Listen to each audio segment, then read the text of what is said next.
Well, on our quest for getting back to normal, welcome to an abnormal Wednesday evening where we will not be having one recording or two recordings, but likely at least three recordings, maybe more, but probably just three. So welcome to Wednesday, October 1st. We are launching a new series. We are looking at the new book, The Avatar, The Return of the Ancients and the Future of America by Jonathan Cahn. It came out September 2nd, so not quite a month old yet. Before we get to that, two things I'm going to do. So I'll split the class into at least three sections. First, I'm going to answer Sister Diana's question about Mumbai, for what happened there and how that relates to what's coming here as we're talking about the spiritual warfare going on. And so we'll talk about that. And then I know she filmed this tonight, but it'll be on the record for her. Then the next recording will be updating on events from this very week. And then the last one, we'll dive into the avatar and get our feet wet there. But celebration of our new business cards. Notice there's a front and a back. And the back has our QR code. And the front has our logo and all that stuff. Thank you to Brother Mike Maney for the design and Staples for the printing. So with that, let's start with the screen share here. Go to here, go to here. So Mumbai. The reason it came up because in last week's session, when we were talking about the updates on the pending attack on the West, on the Judeo-Christian faith and all of that, it was referenced that it's going to be, the upcoming attack will be similar in style to what took place with Mumbai. So Sister Diana asked for a little more specifics on that, and I've got that pulled up here. So here's a look back at what happened in November of 2008 in Mumbai, India. So I'll share this and a few other things, and we'll go from there. Pause this here. Pause. Back to the beginning. Now I'll turn on the microphone so you can hear it. And here we go. And that's still not. It likes to, for some reason, it likes to automatically shut the microphone off right there. There we go. Back to the beginning and play. And why are we not getting any sound? See, it went off again.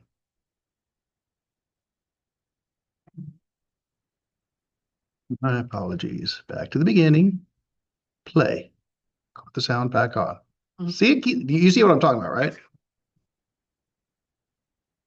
Let's go, not quite. The entire world was shaken by one of the most horrendous terror attacks in Mumbai.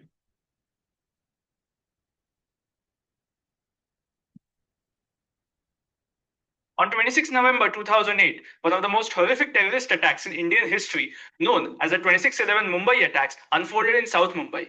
10 armed militants from the Pakistan-based terrorist group Lashkar-e-Taiba infiltrated the city by sea and launched a series of coordinated attacks at prominent locations, including the Taj Mahal Palace Hotel, Oberoi Trident Hotel, Chhatrapati Shivaji Maharaj CST railway station, and Nariman House. The attack was carried out by Lashkar-e-Taiba, a Pakistan-based terror group which executed a deadly assault on multiple locations across Mumbai. The gunmen used automatic weapons and grenades to target high-profile spots such as Chhatrapati Shivaji railway station, Leopold Cafe, two hospitals, and a cinema hall. The attackers traveled on a Pakistani-flagged cargo ship before hijacking an Indian fishing trawler and killing its crew. Upon reaching Mumbai's coast, they used inflatable dinghies to land at Badwar Park and Sassoon Docks near the Gateway of India before splitting into small teams to carry out the attacks. While most of the violence ended within hours, the attacks continued at three sites: Nariman House, a Jewish outreach center, the Oberoi Trident, and the Taj Mahal Palace Hotel, where hostages were taken. The siege at Nariman House ended on November 28, with 6 hostages and 2 attackers killed. The standoffs at the Oberoi Trident and Taj Mahal Palace concluded the following day. In total, at least 174 people were killed, including 20 security personnel, 26 foreign nationals, and more than 300 injured. 9 of the 10 terrorists were killed in the operation, while one, Ajmal Kasab, being captured alive. Kasab was later put on trial for his role in the attacks, which included charges of murder and waging war against India. Although he initially confessed, Kasab retracted his statement during the trial. He was convicted in May 2010 and sentenced to death, with his execution carried out in 2012. Several heroes who displayed remarkable courage to neutralize the terrorists are Tukaram Omble, Major Sandeep Unnikrishnan, Hemant Karkare, Malika Jagat, Karambir Singh Kang, Thomas Verghese, and many, many more. In the aftermath of the 26/11 attacks, the Indian government took significant steps to strengthen its counter-terrorism capabilities. On December 17, 2008, the Indian Parliament approved the establishment of the National Investigation Agency, that is NIA, a federal body dedicated to counter-terrorism investigations, modeled after the US Federal Bureau of Investigation, that is FBI. Additionally, the Unlawful Activities Prevention Act, that is UAPA, was amended to introduce stricter measures for combating terrorism and enhancing investigative powers. Though 16 years have passed since the terror attack took place, the memories of it haunt several people even today. Stay tuned for more such updates. This is Shreyas Wange from Pune Times. So that happened. Now, we may be asking, rightfully so, in the context of our class and discussion, why India when they're not Judeo-Christian, right? With the Islamic radical jihadists, they are attacking any God-given life that is not jihadist Muslim. They kill fellow Muslims who are too moderate for their liking. They are seeking, while their ultimate war and the ultimate bad guy is the Judeo-Christian faith, they want what's referred to as a global caliphate. They want to dominate the world. So we're the biggest obstacle in their way. So we're the main target, but they want to eradicate everyone who's not them and dominate the world. It's actually a very similar concept to what atheist Vladimir Lenin famously said, that with the expansion of Soviet communism and their global interest, Vladimir Lenin is on record saying, and I'm paraphrasing here, I don't care if 2/3 of the world gets killed, as long as the 1/3 that's remaining is communist. So that's the mindset that we're dealing with here. So when this attack, what was unique about it was just 10 guys in this big city, split out into four different or a couple different places and sustained their assault for a couple days. So very, very sadly effective with what they were able to do there. So with that, here is some things that have happened as a result of that. Here's from the ICE, U.S. Immigration and Customs Enforcement website. January 24th of 2013, a U.S. citizen was sentenced to 35 years for his role in that and an attack in Denmark. U.S. citizen, partly of Pakistani descent, sentenced to 35 years for his role there. David Coleman Headley, 52 years old, pled guilty in March to all the counts. He was ordered to serve 35 years.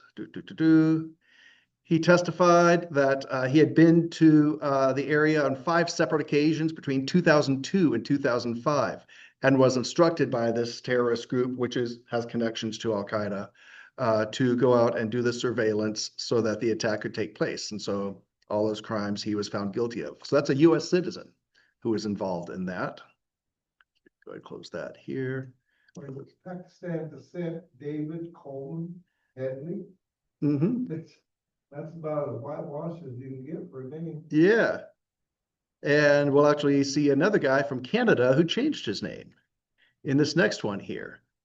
So here is the Department of Justice, Office of Public Affairs, so U.S. Department of Justice. Notice the date, Thursday, April 10th, 2025, this very year. U.S. extradites an alleged co-conspirator of the 2008 Mumbai terrorist attacks to face charges in India. So we extradited convicted terrorist Tawur Hussein Rana, Canadian citizen and native of Pakistan. We sent him off to stand trial in India. And yeah. Yeah, actually, the guy you were mentioning, yeah, he knew, these guys knew each other. India alleges that this guy, who is being extradited, facilitated a fraudulent cover so that his childhood friend, David Coleman Headley, the last guy, a U.S. citizen who was born Daoud Jilani, so name change there, so he could freely travel and then conduct the surveillance. So these guys were in that cahoots together. So basically, yeah, this was some serious stuff that went down here. Now, to further kind of explain this, I have two items here for anyone who cares. One little booklet that I got here, you can get this on Amazon. It's called Al-Qaeda 2.0, the upcoming attack on the United States and Europe unveiled, put out by the Transatlantic Intelligence Consortium. Just kind of a basic overview of what the intelligence is showing, and it's not classified intelligence, but it's available out there for what's happening. Then that was last year, and then more recently, The Gathering Storm by Scott Mann and others. And here's why the Mumbai attack from 2008 matters to us today and what's going to be similar to it coming forward to America. So the Mumbai attack from the 26th to the 29th of November, 2008, the background. A group of approximately 25 militants received training in marine warfare at a remote camp in mountainous Muzaffarabad in Pakistan, which is right there. So here's this remote mountain range where they did their training here. And looks like such a peaceful, pretty place. So they did their training in these mountains here for this attack. Yeah, snow up there and all that. There's snow again. So they trained there at the mountains, and then a little further south, down here at the Mangla Dam. Notice how the report said that they had taken over a fish trawler, killed the crew, and then launched out in dinghies on the shore. Well, it was at this dam here that they practiced those things, those maneuvers. You see the boats and all that stuff. So in Pakistan, the militants received basic training, advanced training, and commando training. The recruits went through an extensive training program prior to selection for the attack. An initial indoctrination was conducted on Islamist jihadist ideology. This focused on the attacks and atrocities that Indian Muslims had endured, as well as globally. So, hey, we're justified because of what's been done to us, basically. So this offshoot of Al-Qaeda, this Lashkar-e-Taiba, recruited, trained, selected, and directed the subsequent attacks. So what happened? Of the 25 recruits, 10 were selected to carry out the Mumbai attacks. Pakistan's army and inter-service intelligence agency assisted in various phases of the training. They were given blueprints of all 4 targets. The Taj Mahal Palace Hotel, not to be confused with the Taj Mahal, that's a separate place. This is just a hotel with that name. Boom, in fact, take you over there. This further south here is the hotel that was the site of one of the attacks. So that the Oberoi Trident, the Nariman House, and the Chhatrapati Shivaji Terminus, so bus terminal. Looks like it, but no. Oh, I saw the one first picture. I thought I saw the word Trump on it. No. So the execution of the plan, the attackers that were trained by Lashkar-e-Taiba, they executed a series of well-coordinated assaults over approximately 60 hours. That's over 2 days plus, essentially paralyzing a city of 19 million people, population of Mumbai in 2008. The attackers arrived by boat with 10 operatives involved in the operation. They were equipped with firearms, grenades, mobile phones for communication. The attack was characterized by its use of hostage-taking tactics, gunmen targeting locations that would attract maximum media attention. They conducted reconnaissance missions to familiarize themselves with the layout of their targets, like those guys who got arrested and extradited. Of the 10 attackers, only 1 was captured alive, as they mentioned. Casualties. The November 2008 attacks resulted in 164 deaths. There are some reports that vary a little, over 300 injuries, primarily affecting civilians in high-profile locations, such as the Taj Mahal Palace Hotel, the Chhatrapati Shivaji Maharaj Terminus bus station, and the Leopold Cafe. Among the deceased were 28 foreign nationals, including citizens from the United States, Canada, and Australia. So in the aftermath, this attack set a precedent for local strikes with strategic effect, became a template for future localized horrific attacks on daily life. In fact, a Pakistani intelligence officer told one of the contributors here following the attack, "This is just a small sample of what is coming your way in the United States." Since the Mumbai attacks, A range of local attacks by small groups of heavily armed and trained terrorists have achieved massively strategic levels of surprise, shock, and impact. So closing with the takeaways. The fact that Al-Qaeda executed this attack as part of bin Laden's broader long-term strategy with this group as a surrogate is important to note as a useful template of what Al-Qaeda plans for the homeland now. Further, the use of a small team employing close quarter battle with highly trained operatives to lock down a city of 19 million is a very important terror template to take stock of. While techniques and capabilities are likely far advanced beyond this event, the baseline components of this terror attack are very important for leaders to analyze and leverage for informing resourcing, training, and preparation. Should also be closely noted, 9 of the 10 attackers fought to the death, something we have not faced in this country to date at the time of writing. We've since had that happen with the New Orleans attacker and whatnot. So that is what happened with Mumbai and why it's relevant to what's going to be happening here. And again, why go after India when it's not Judeo-Christian, when that's kind of our focus. They seek worldwide dominance for a global caliphate in their religious war. And the thing with religious wars, everyone believes they're right. And so these guys feel justified. They feel they're on a mission from God, if you will. And so they are going to the death to accomplish this. So that is what happened there and what relates to what we're up against here. Again, keeping in mind the spiritual behind the scenes. So that was the background that Sister Dan had asked about on Mumbai. Any reactions, thoughts, questions on Mumbai? Alrighty, we'll go ahead and close out this one, and then we'll do our next segment on events of this last week. Let's go ahead and stop this here, stop that recording.